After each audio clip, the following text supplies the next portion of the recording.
Hey, my name is Zach King. I'm a filmmaker living in Los Angeles, California, and I went to Biola University Film School.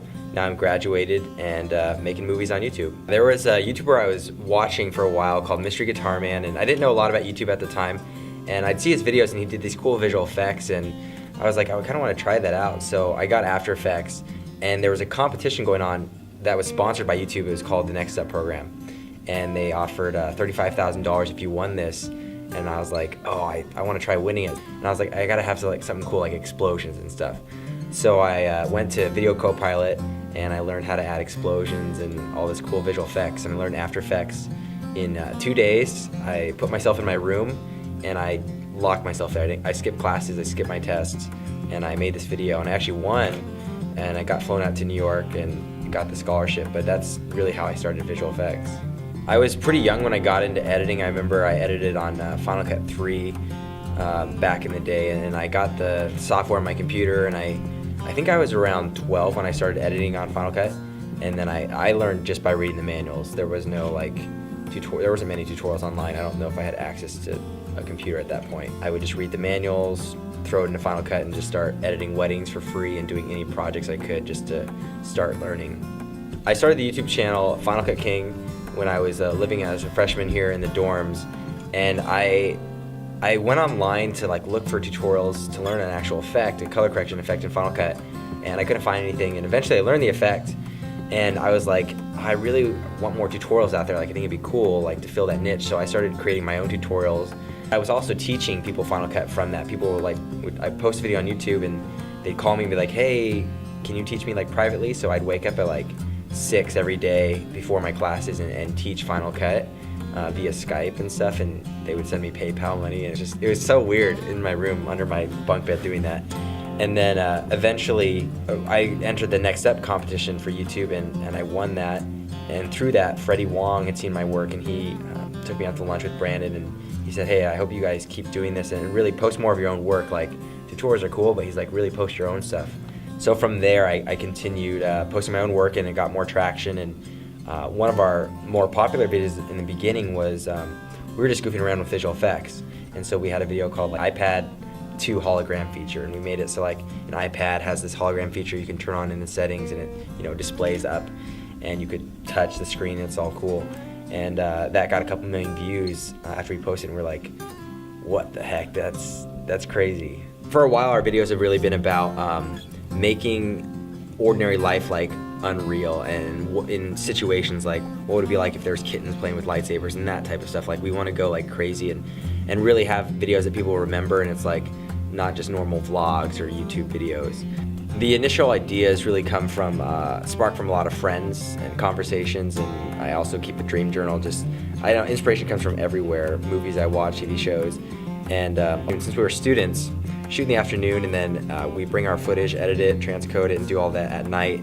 And then usually by 8 or 9 in the morning, we have a finished video, visual effects are all done, and we post it. And so within a 24-hour process, 24 hours, videos are done. So right now we're just doing what we kind of enjoy to do, and wake up every day what do we want to do today? What do we want to make? And go from there. I love doing what I do because of my audience. That's a big motivation. Is I wake up and I know I have a couple 100,000 people that are wanting to see a video this week, and I'm like, okay, I gotta get working on video.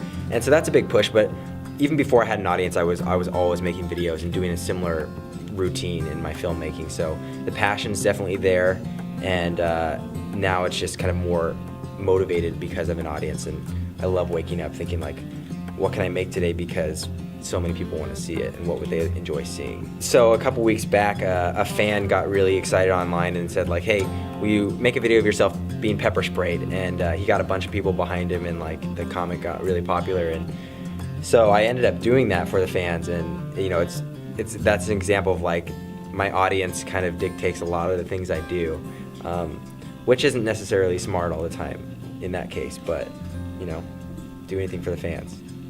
When I was little, I always wanted to work for a movie studio and be a big-time director like Spielberg, and I still have that dream, but I think it looks different right now. Since times are changing with the internet too, I think it's almost you can get a really good start with having an audience and a following for yourself. And so that's what I've been doing and developing for the last couple of years, is building my own audience, people that enjoy watching my work.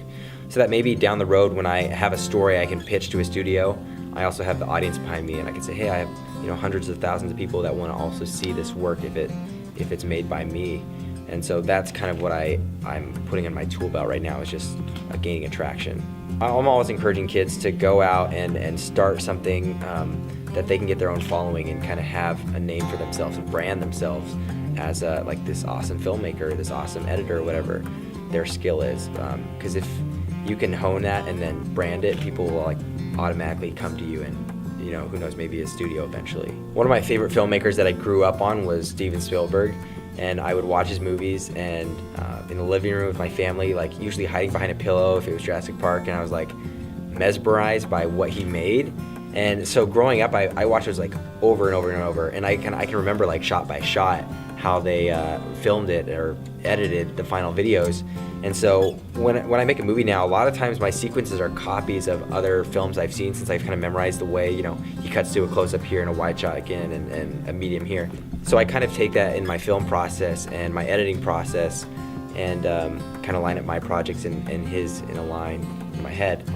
And so that's what I recommend for filmmakers, to really watch some of the best and then copy them. Like there's a quote that Spielberg said, is copying is a form of flattery, and like that's the best way you learn, is by actually copying the best. So you may think it's like, oh, that's terrible to copy, but really if you're copying the best, then you're gonna learn from the best and be one of the best.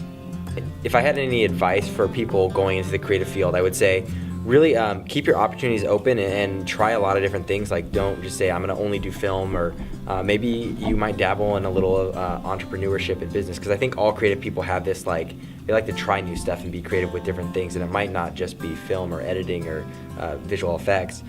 So I would say be open-minded and then take a lot of opportunities. Don't try to bombard yourself and do like overbook yourself, but actually when you take an opportunity, do it really well, and things open up from there. I think doors open, people recognize like, oh, that person worked really hard on that, well, let's get them on this project. And your path will be determined by how many opportunities and networks you open up for yourself. Thank you for watching this video. My name is Zach King, and you can find my work on finalcutking.com or go to YouTube/FinalCutKing. It's all summer at Biola. I'll see you later. Wow. Cut. Yourself. So. We're online.